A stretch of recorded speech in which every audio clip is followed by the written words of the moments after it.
Merhaba arkadaşlar, örgü kanalıma hoş geldiniz. Hem kız hem erkek çocuklarınız için yapabileceğiniz kolay ve güzel tığ işi hırka yaptım. Bugün bu hırka anlatımını sizlerle paylaşmak istiyorum. Ön bölümden düğmeli yaptım.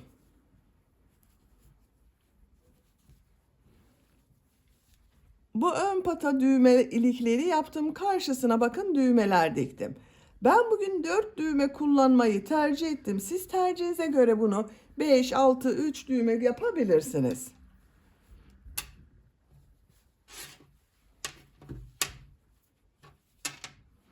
Bakın kol ucunda, yakada ve ön patlarda mavi renkli iplik kullandım. 2 renkli iplik çalışması yaptım arkadaşlar. İpliğim benekli bir iplik. Bakın benekli ipliklerin içinde bulunan bu beneklerde renkten çevresinde ve kollarda kullandım. Örgü çok esnek oldu. Bakın esnek bir görüntüsü var. Kol bölümünün birleştirme yaptığımız yerin görüntüsü bu şekilde. Hırka örgüsüne yakadan zincir yaparak başlıyoruz. Ben bugün bu hırkayı 6 aylık bebek ölçüsüne göre yapıyorum. Siz bu hırkayı yeni doğan bebek için yapabilirsiniz. 1, 2, 3, 4, 5 yaş. Her yaş çocuklarınıza yapabilirsiniz. Yeni doğan bebek için yapmak istiyorsanız benimle aynı sayıca başlayabilirsiniz. Bu yakada yaptığım arttırma sırasını 2 sıra eksik yaparsanız yeni doğan bebek için olur. Benimle aynı sayıda başlayıp bu yakada yaptığım arttırma sırasını bir sıra eksik yaparsanız 3 aylık bebekleriniz için olur. 1 yaş çocuk için yapmak istiyorsanız yine zincir sayısını benimle aynı sayıda başlayabilirsiniz. Yakada yaptığım bu arttırma sırasını bir sıra fazla yaparsanız 1 yaş çocuklarınız için olur. Zincir sayısını 8 zincir fazla başlayıp ön bölümleri birer trabzan, kol ve arka bölümleri ikişer trabzan fazla yaparsanız 2 yaşındaki çocuklarınız için olur. Bu şekilde düzenli arttırmalar yaparak her yaş çocuğunuza yapabilirsiniz. Hırka örgüsünde iplik olarak benekli iplik kullandım dedim. Bakın 100 gram iplikte 300 metre var. 1,5 adet iplik kullandım arkadaşlar. Bakın ikinci yumaktan bu iplik kaldı. İplik markasını söyleyemiyorum. Buradan iplik markasını söylememiz yasak. Siz tercihinize göre her marka iplik ve renkleri kullanarak bu hırkayı yapabilirsiniz. Mavi renkli iplik olarak da bu ipliği kullandım. Siz tercihinize göre kendi rengiyle bu yaka çalışmasını yapabilirsiniz arkadaşlar. Bu da yine aynı kalınlıkta 100 gramda 300 metre olan bir iplik, çok az miktarda 50 gram iplik yeterli. Tığ olarak 5 numara 3 milimetre tığ kullandım. Benim elim çok sıkı değil. Yaptığım örgülerim yumuşak oluyor. Bakın çok yumuşak örgüler yapıyorum. Sizin eliniz sıkıysa 3,5-4 milimetre tığ kullanırsanız çok daha güzel olur. Ölçülerini videonun sonunda ölçüyorum. Ama burada genişliğini tekrar ölçelim. Bakın. 25 santimetre gövde genişliği var arkadaşlar. 6 aylık bebek ölçüsü. Bebeğiniz kilolu bir bebekse 3 aylık bebeği olur. Zayıf bir bebekse 1 yaş bebekte kullanılır. Sadece belki kolları kısa gelebilir arkadaşlar. Bir sıra fazla yaparsanız 1 yaşındaki çocuğunuz için olur. İplik tığı hazırlayalım. Hep birlikte bu kolay ve güzel hırka örgüsüne başlayalım. Örgü kanalıma abone değilseniz abone olmayı unutmayın lütfen. Hepinize kolay gelsin. İyi çalışmalar. Örgüye yakadan zincir yaparak başlıyoruz. İlk ilmeği ben bu şekilde yapıyorum. Zincirleri yapmaya başlıyorum. Çok sıkı zincirler yapmıyorum. 70 zincir yapalım. 70 zincir yaptım. Bakın çok sıkı zincirler yapmadım. 70 zincirin kaç santimetre olduğunu ölçüyorum. 30 santimetre zincir uzunluğu var arkadaşlar. 30 santimetre için ben 70 zincir yaptım. Sizin elinizin sıklığına göre daha fazla zincir yapmanız gerekebilir. Şimdi bu zincirler üzerine yarım trabzan yapacağız. Yarım trabzan yaparken yaka ayrımlarını da yapacağız. Ön bölümleri, kol bölümlerini ve arka bölümü işaretleyeceğiz arkadaşlar. Tığ üzerine iplik alıyorum. 2 ilmek atlıyorum. Üçüncü ilmeğe yarım trabzan yapıyorum. Bakın şu şekilde tığı alıyorum. İlmeğe tığı takıyorum. İplik aldım. 3 ilmek var. Üçünün içinden bir defa da çekiyorum. Yarım trabzan oluyor. Ön bölüm için 10 yarım trabzan yapıyorum. Sıra başında yaptığım bu 2 ilmek atlama da bakın bir yarım trabzan oluyor. 1, 2, 3, 4, 5, 6, 7, 8, 9, 10. 10 yarım trabzan yaptım. Arttırma yeri için 2 zincir yapıyorum. Kol bölümüne 14 yarım trabzan yapıyorum.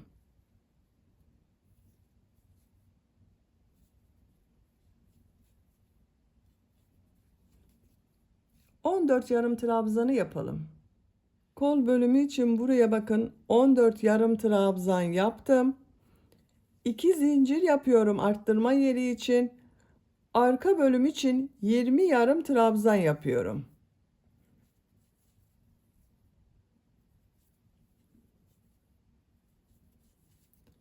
Bu ön bölümü siz kaç trabzan yaptıysanız arkadaşlar, bu arka bölüm ön bölümün 2 katı olacak. 2 ön bölümün toplamını arka bölüm için yarım trabzan yapıyoruz. 20 trabzan yapalım. Arka bölüm için 20 yarım trabzan yaptım. 2 zincir yapıyorum. Kol bölümü için 14 yarım trabzan yapıyorum.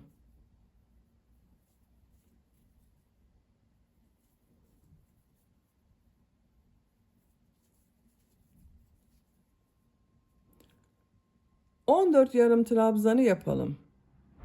Kol bölümü için 14 yarım trabzan yaptım. Arttırma yeri için 2 zincir yapıyorum. 10 yarım trabzan yapıyorum.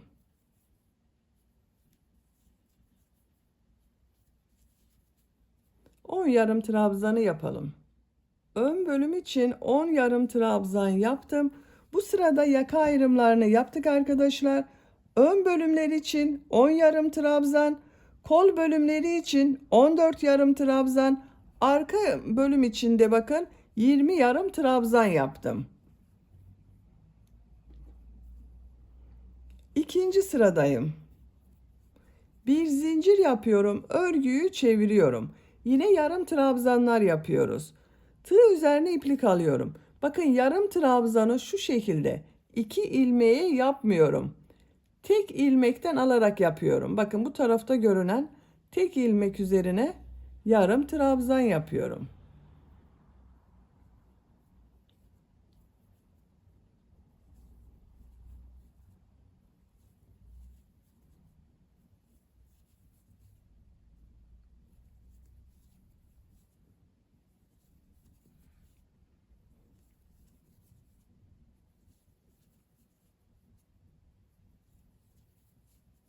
Bakın 2, 4, 6, 8, 10 yarım trabzan yaptım. Arttırma yerine bir yarım trabzan, 2 zincir, bir yarım trabzan yapıyorum.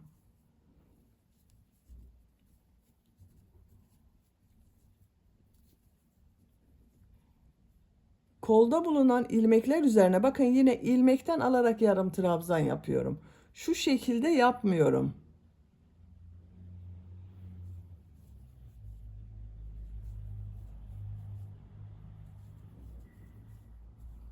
Arttırma yerine kadar devam edelim. Arttırma yerine kadar kol bölümünde yarım trabzan yaptım.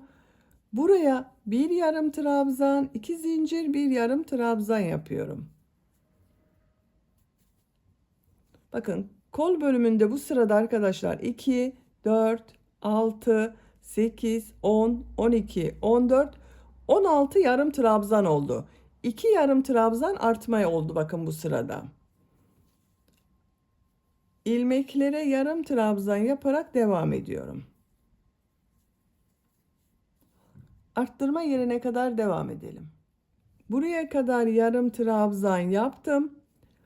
Arttırma yerine bir yarım trabzan, 2 zincir, bir yarım trabzan yapıyorum. Diğer ilmeklere yarım trabzan yaparak devam ediyorum. Bakın şu şekilde yapmıyorum.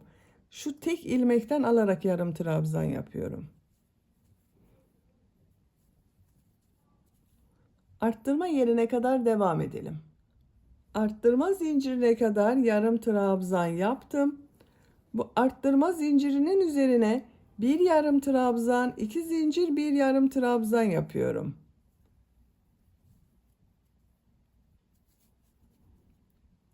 Diğer ilmeklere yarım trabzan yaparak devam ediyorum. Bakın ilmekten alarak yarım trabzan yapıyorum.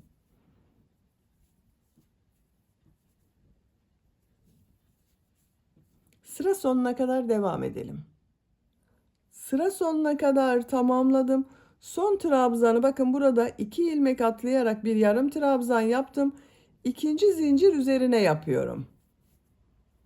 Bu sırada da bakın 2, 4, 6, 8, 10, 11 yarım trabzan oldu bu bölümde arkadaşlar. Arttırma yerlerinde bir yarım trabzan, 2 zincir, bir yarım trabzan yaptık. Diğer ilmeklere yarım trabzan yaptım. Üçüncü sıradayım. Bir zincir yapıyorum. Örgüyü çeviriyorum. İlk ilmeğe yarım trabzan yapıyorum. Diğer ilmeklere yarım trabzan yapıyorum.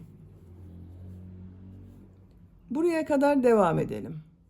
Arttırma yapacağım yere kadar yarım trabzan yaptım. Tığ üzerine iplik alıyorum. Buraya bir yarım trabzan, 2 zincir, bir yarım trabzan yapıyorum. Diğer ilmeklere yarım trabzan yaparak devam ediyorum. Bakın şu şekilde ilmekten alarak yapıyorum arkadaşlar.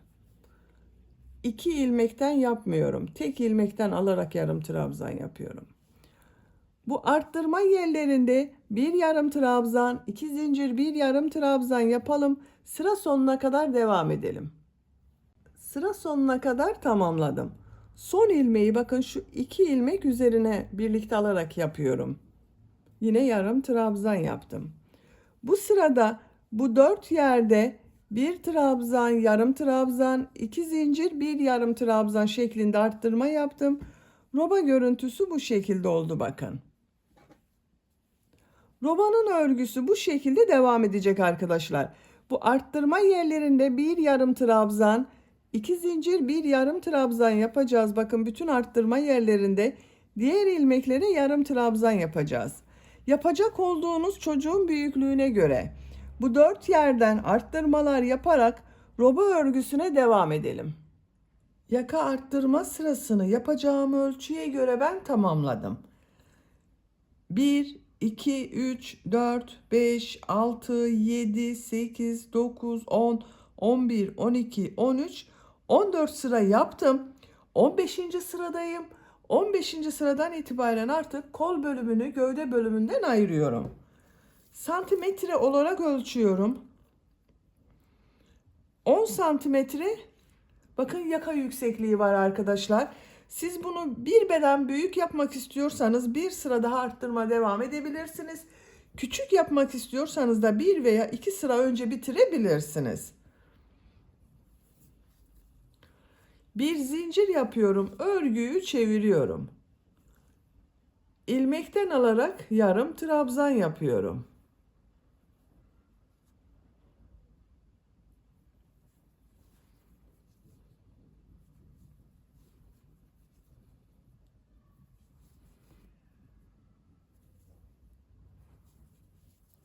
Arttırma yaptığımız bu zincire kadar devam edelim.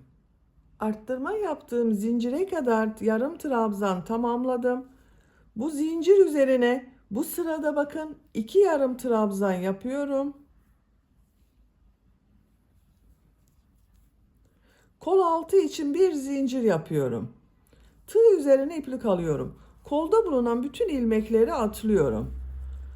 Bu arttırma zinciri üzerine 2 yarım trabzan yapıyorum.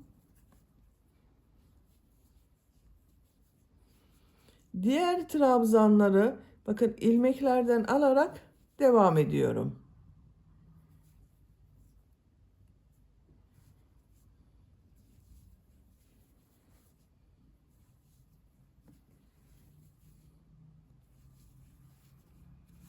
Buraya kadar devam edelim. Buraya kadar bakın yarım trabzan tamamladım. Arttırma yerine 2 yarım trabzan yapıyorum. Kol altı için bir zincir yapıyorum. Kolda bulunan bütün ilmekleri atlıyorum. Bu arttırma yaptığım bir zincir üzerine 2 yarım trabzan yapıyorum.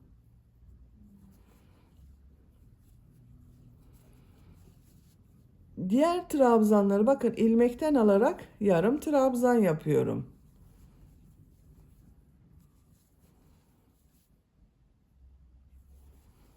Sıra sonuna kadar devam edelim.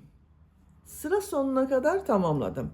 Bu sırada bakın yine yarım trabzanlar yapmaya devam ettim. Kol bölümlerini gövde bölümünden ayırdım. Kol altında birer tane zincir yaptım. Artık örgüye gövde örgüsüyle devam ediyorum. Bir zincir yapıyorum, örgüyü çeviriyorum. İlmeklerden alarak yarım trabzan yapıyorum.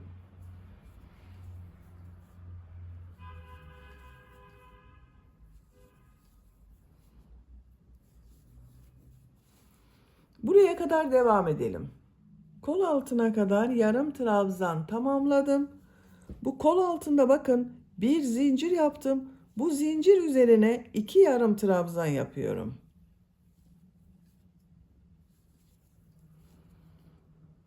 Diğer ilmekleri yarım trabzan yaparak devam ediyorum. Yine bakın bir ilmekten alarak yarım trabzan yapıyorum. Buraya kadar devam edelim. Diğer kol altına kadar yarım trabzan tamamladım. Bu bir zincir üzerine 2 yarım trabzan yapıyorum. Diğer ilmeklere yarım trabzan yaparak devam ediyorum. Sıra sonuna kadar devam edelim. Sıra sonuna kadar tamamladım. Bir zincir yapıyorum, örgüyü çeviriyorum. İlmeklerden alarak yarım trabzan yapıyorum.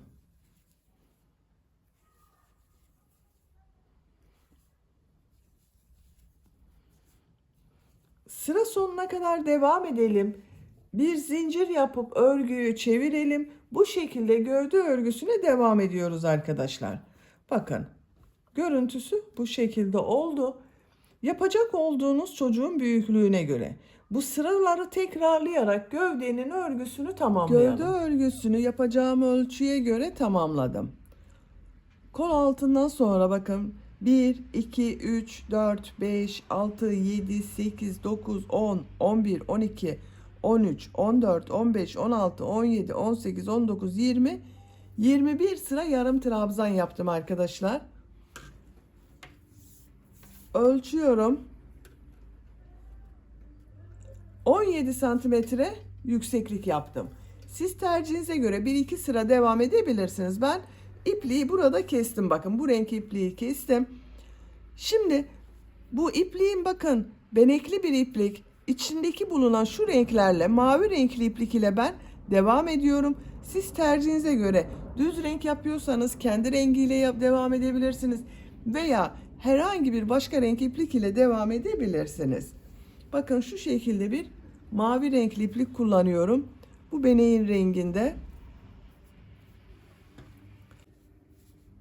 Bakın şuradan bu taraftan ipliği bağlıyorum.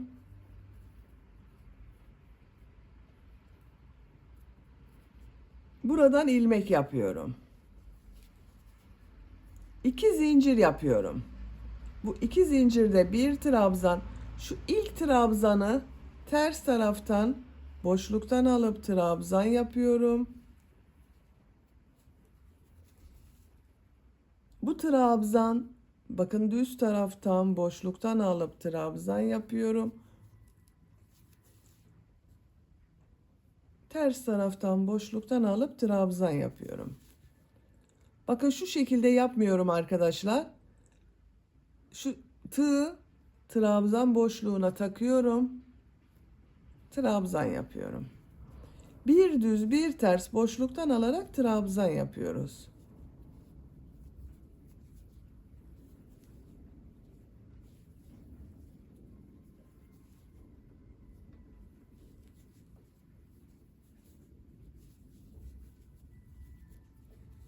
Bakın görüntüsü bu şekilde oluyor. Sıra sonuna kadar devam edelim. Sıra sonuna kadar bir düz bir ters boşluktan aldım, trabzan yaptım. Görüntüsü bu şekilde oldu. Son ilmeğe bakın, trabzan yapıyorum. 2 zincir yapıyorum. Örgüyü çeviriyorum. Bu sırada yaptığım bu trabzanları nasıl görüyorsam o yönde boşluktan alıp trabzan yapıyorum. İlk trabzan ters tarafta görüyorum. Boşluktan alıp trabzan yapıyorum. Düz tarafta görüyorum. Boşluktan alıp trabzan yapıyorum.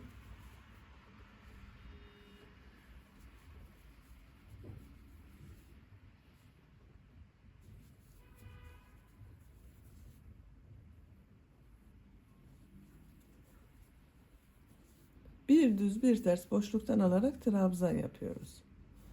Sıra sonuna kadar devam edelim. Sıra sonuna kadar tamamladım. Bakın mavi renk iplik ile 2 sıra yaptım arkadaşlar. Görüntüsü bu şekilde oldu. Ben burada bitiriyorum. Ön patlara başlıyorum. Bu renk iplik ile devam ediyorum. İlk önce sık iğne sırası yapıyoruz.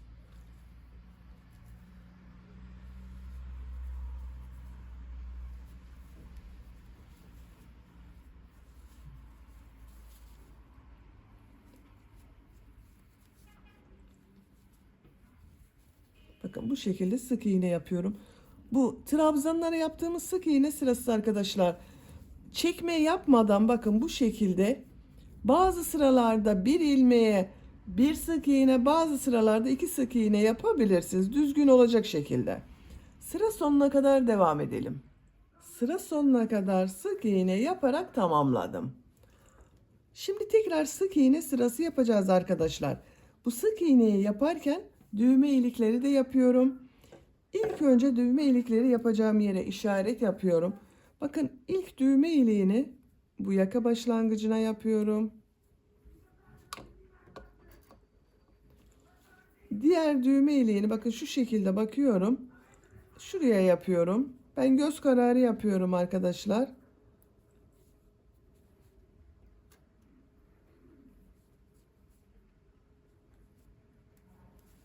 Bakın şunları saydım. İşaret yaptığım sıra var, şu kabarık görünen. Bundan sonra 1, 2, 3 sıra saydım. 4. sırada düğme için işaret yaptım. 1, 2, 3, 4. sıraya işaret yaptım. 1, 2, 3, 4. sıraya işaret yapıyorum. Ben 4 düğme kullanmayı tercih ediyorum. Siz tercihinize göre bunu daha sık yaparak 5-6 düğmeli yapabilirsiniz.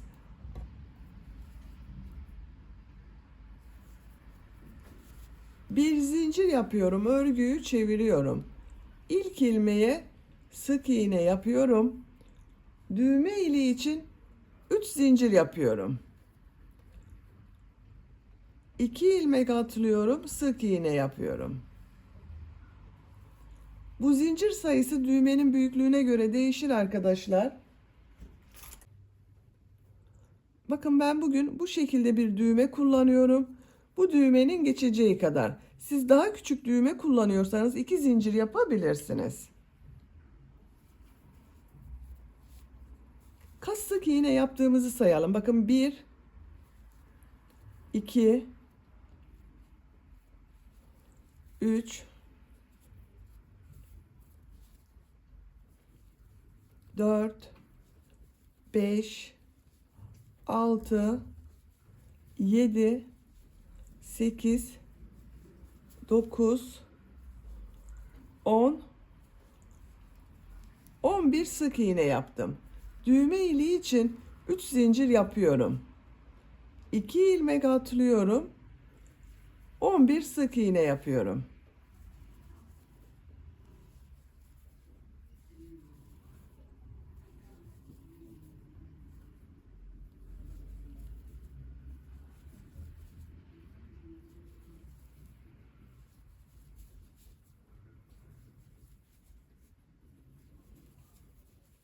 On bir sık iğne yaptım. Düğme iliği için 3 zincir yapıyorum. 2 ilmek atlıyorum. Sık iğne yapıyorum. 11 sık iğne yapıyorum.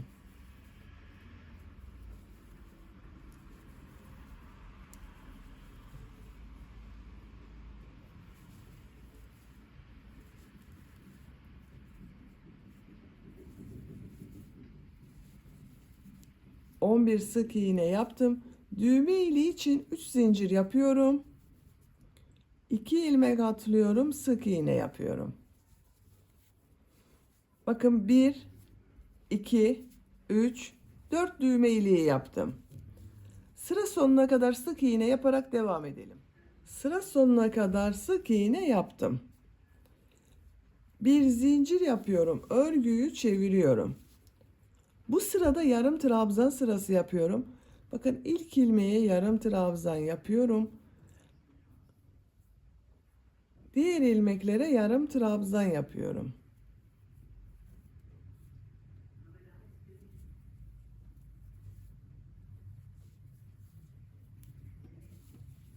Düğme iliği yaptığımız zincire kadar devam edelim. Düğme iliği yaptığım zincire kadar yarım trabzan yaptım. Zincir üzerine 2 yarım trabzan yapıyorum. Diğer ilmeklere yarım trabzan yapıyorum. Bakın düğme iliği daha belirgin oldu. Bu zincir üzerine ve bu zincir üzerine 2 yarım trabzan yapalım. Diğer ilmeklere 1 yarım trabzan yapalım. Sıra sonuna kadar devam edelim. Sıra sonuna kadar tamamladım. Bakın düğme ilikleri yaptığım zincirler üzerine 2 yarım trabzan yaptım. Diğer ilmeklere birer yarım trabzan yaptım. Son ilmeğe de yarım trabzan yaptım. Yaka çevresinde sık iğne yaparak devam ediyorum.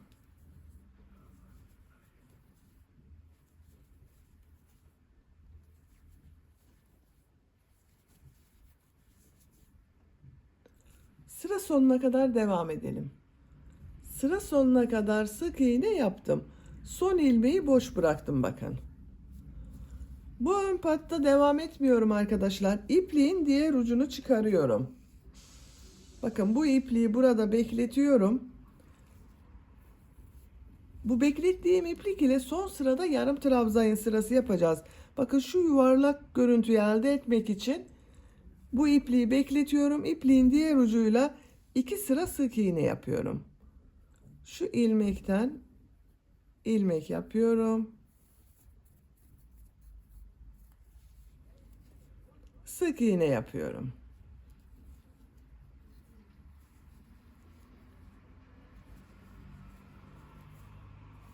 Sıra sonuna kadar devam edelim. Sıra sonuna kadar sık iğne yaptım. Bir zincir yapıyorum. Örgüyü çeviriyorum. Sık iğne sırası yapıyorum.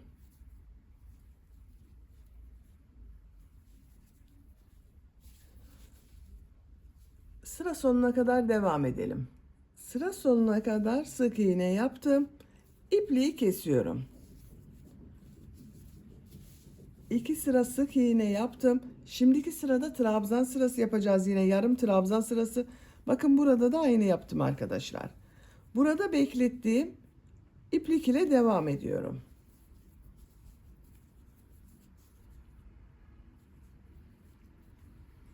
Bu ilmeklere sık iğne yapıyorum. Bakın son ilmeğe sık iğne yaptım. Yarım trabzan yapıyorum artık.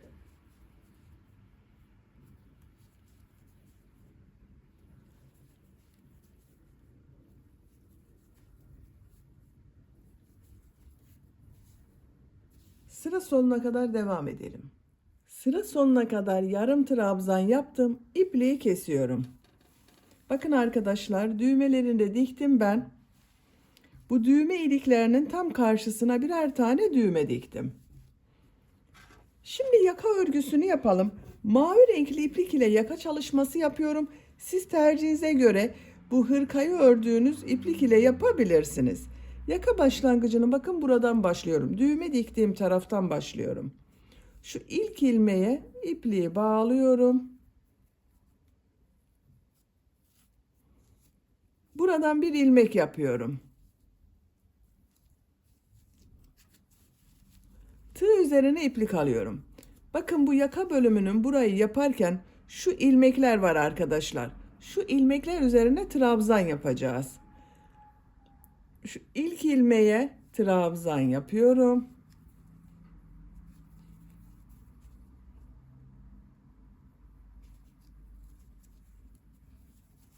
Bakın ilmekleri gösteriyorum. Şu ilmekler.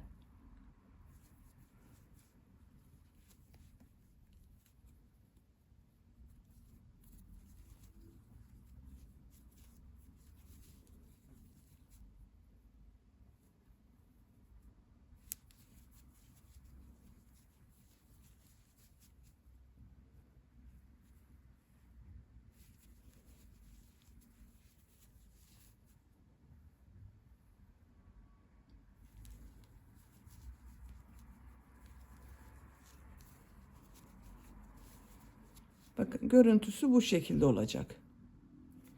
Sıra sonuna kadar trabzan yaparak devam edelim. Sıra sonuna kadar trabzan yaptım. Bakın şu son ilmeğe de trabzan yaptım.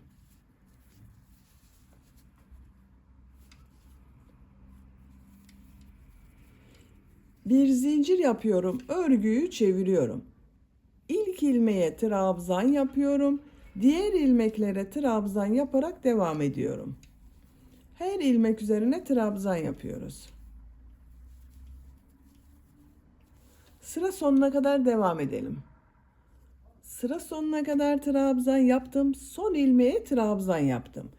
Bir zincir yapıyorum. Örgüyü çeviriyorum. Bakın 2 sıra trabzan yaptım. Bir sıra daha trabzan yapıyorum arkadaşlar. Ben son sırayı yapıyorum. Siz bunu daha büyük çocuk için yapıyorsanız, 1 yaşından büyük çocuk için yapıyorsanız 4 sıra yapabilirsiniz. Ben 3 sıra trabzan yapıyorum. Son sırayı yaptığım için bakın bir ilmek atlıyorum. İkinci ilmeğe trabzan yapıyorum. Uç bölümün yuvarlak görünmesi için bu şekilde yaptım. Siz daha büyük çocuk için yapıyorsanız ilk ilmeğe de trabzan yaparak bir sonraki sırada bu yaptığımız sırayı yapabilirsiniz. Diğer ilmeklere trabzan yaparak devam ediyorum.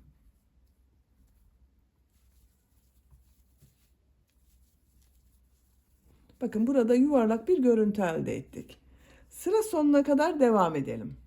Sıra sonuna kadar trabzan yaptım. Son ilmeği bakın trabzan yapmadım. O ilmeğe ilmek kaydırma yaparak birleştiriyorum. Bakın bu yaka bölümü de yuvarlak oldu arkadaşlar. İpliği kesiyorum.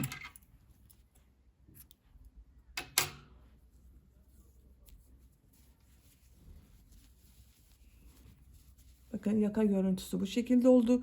Burada bitirmiyorum. Şimdi bu yaka çevresinde bir sırada sık iğne yapıyorum.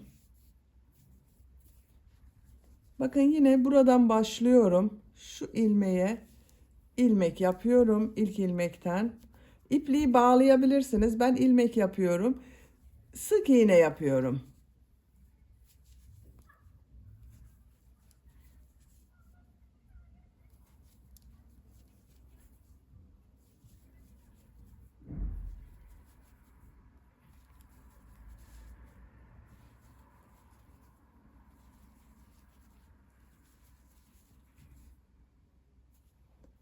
Sıra sonuna kadar devam edelim.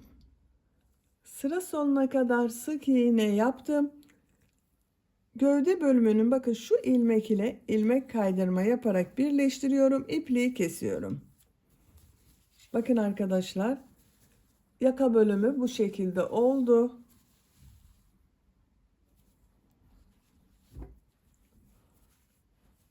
Bakın çok güzel oldu. Yakanın uç bölümleri bakın yuvarlak oldu.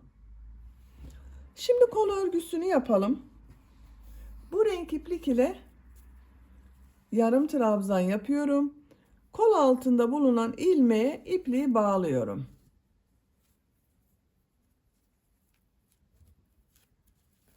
Buradan ilmek yapıyorum. Tığ üzerine iplik alıyorum. Bu arttırma yerine kol bölümü için bir yarım trabzan yapıyorum. Yine gövde bölümünde yaptığımız gibi ilmeklerden alarak yapıyorum. Bakın, ilmekten alıyorum, yarım trabzan yapıyorum.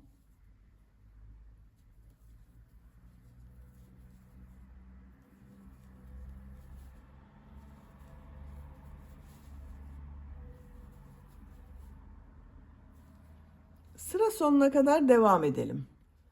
Sıra sonuna kadar yarım trabzan yaptım. Arttırma yerine kol bölümü için bir yarım trabzan yapıyorum. Bu ilmek ile ilmek kaydırma yaparak birleştiriyorum. Bir zincir yapıyorum. Örgüyü çeviriyorum. Bakın, düz devam etmiyorum arkadaşlar. Gövde bölümünde yaptığımız gibi örgüyü çeviriyorum. Şu ilk ilmeğe ilmekten alarak yarım trabzan yapıyorum. Diğer ilmeklere yarım trabzan yaparak devam ediyorum.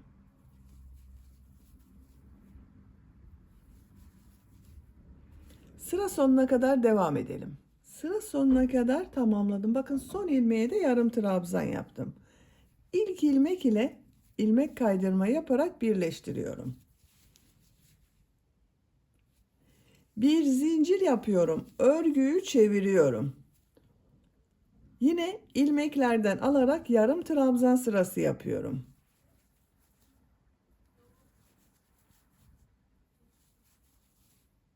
Sıra sonuna kadar devam edelim. Sıra sonuna kadar tamamladım. Şu ilk ilmek ile ilmek kaydırma yaparak birleştiriyorum. Bakın, şu iki ilmeğe tığ takıyorum. İlmek kaydırma yapıyorum. Bir zincir yapıyorum. Örgüyü çeviriyorum. İlmeklerden alarak yarım trabzan yapıyorum yine.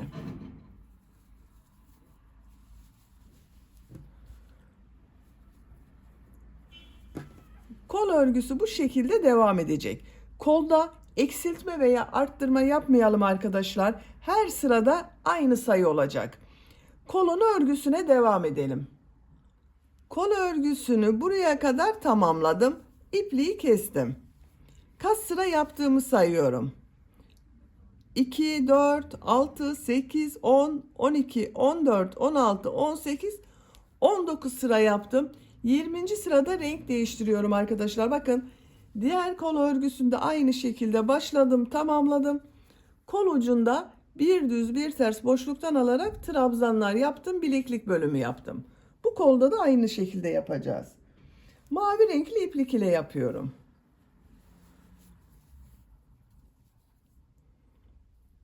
Siz biraz uzun olmasını istiyorsanız bunu 20, 21, 22 sıra yapabilirsiniz. Ben burada bitirdim. Şu ilmekten ilmek yapıyorum. 2 zincir yapıyorum. İlk trabzan şu şekilde, bakın, tığ boşluğa takıyorum. Trabzan yapıyorum. Burada yaptığımız gibi. Ters taraftan boşluktan alıyorum. Trabzan yapıyorum. Düz taraftan boşluktan alıp trabzan yapıyorum. Bakın, 3 trabzan yaptım. Şu 2 trabzanı bakın birlikte ters taraftan boşluktan alarak trabzan yapıyorum. Kesme yaptım burada.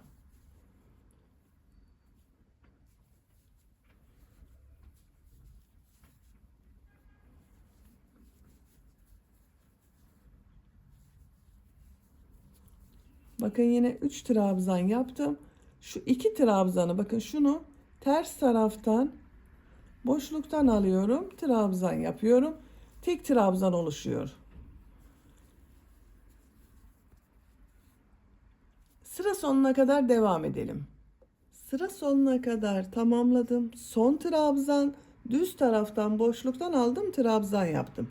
Bakın, bu trabzandan önce 2 trabzanı ters taraftan birlikte alarak kesme yaptım arkadaşlar. Şu ilk ilmek ile ilmek kaydırma yaparak birleştiriyorum. Sıra başında yaptığım 2 zincir ters tarafta görünen trabzan oldu. Bu kol örgüsünde bakın ben 2 sıra yaptım mavi renkli iplik ile, burada da aynı yapıyorum. Bu sırada bu trabzanları nasıl görüyorsam o şekilde boşluktan alıp trabzan yapıyorum. 2 zincir yapıyorum. Düz taraftan boşluktan alıp trabzan yapıyorum. Ters taraftan boşluktan alıp trabzan yapıyorum.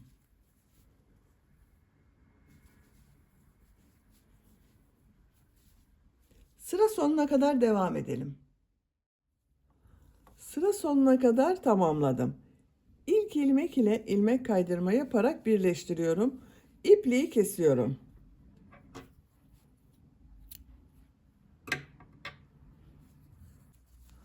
Bakın kol ucu bu şekilde oldu.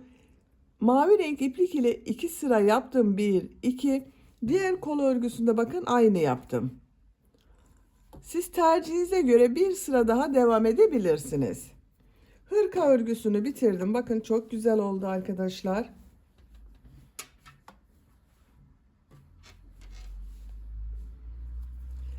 Çok esnek oldu bakın.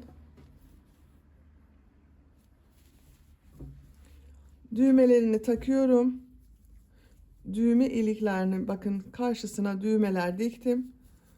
Şu şekilde takıyorum.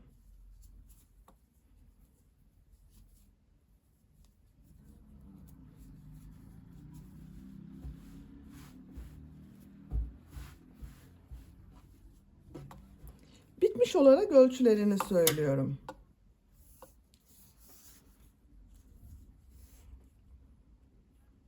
...25 santimetre... ...kol yüksekliğini ölçüyorum... ...18 santimetre... ...omuzdan yüksekliği ölçüyorum... ...29 santimetre... ...kol yüksekliğini ölçüyorum... 16 santimetre kol yüksekliği var. 6 aylık bebek için yaptım. Bu şekilde oldu arkadaşlar. Sizin bebeğiniz kilolu bir bebekse 3 aylık bebeği olur. Bakın örgü esnek olduğu için bayağı geniş arkadaşlar. Beni dinlediğiniz ve izlediğiniz için hepinize çok teşekkür ederim. Örgü kanalıma abone değilseniz abone olmayı unutmayın lütfen. Sizlerle yeni örgülerde görüşmek dileğiyle. Hoşça kalın, sevgiyle kalın.